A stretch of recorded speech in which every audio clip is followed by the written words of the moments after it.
Di ekosistem pendidikan itu sendiri juga masih belum cukup kondusif ya, menurut pandangan KPK begitu ya. Ya, sekali lagi bahwa ini semuanya terukur dari hasil survei pendidikan yang dilakukan oleh KPK begitu ya.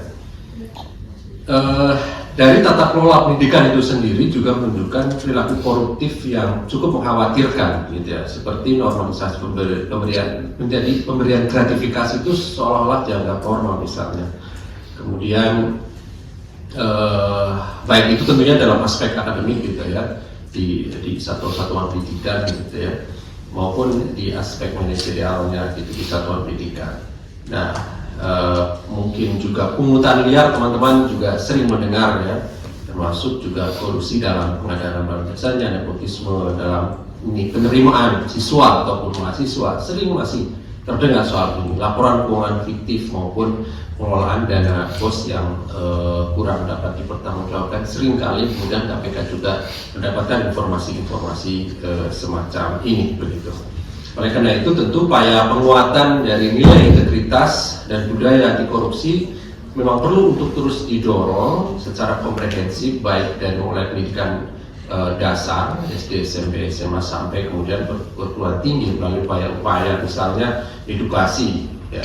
KPK lakukan internalisasi nilai integritas melalui pendidikan anti korupsi PAK itu. Mungkin teman-teman sering mendengar ini ya, melalui insersi kurikulum pendidikan anti korupsi ya, di berbagai satuan pendidikan. Kemudian juga membangun ekosistem pembangunan integritas melalui pendidikan yang mendukung habitat dan ekosistem keteladanan dan juga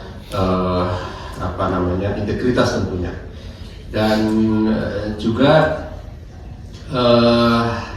KPK juga dalam rangka untuk tadi itu kurikulum anti korupsi juga selalu melakukan pendampingan terhadap insersi kurikulum anti korupsi pada berbagai jenjang pendidikan.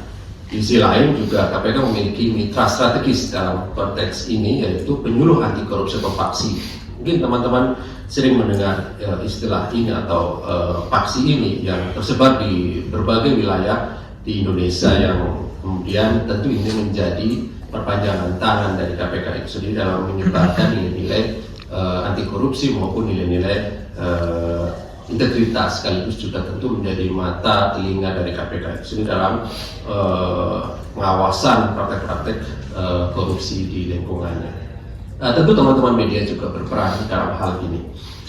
Baik.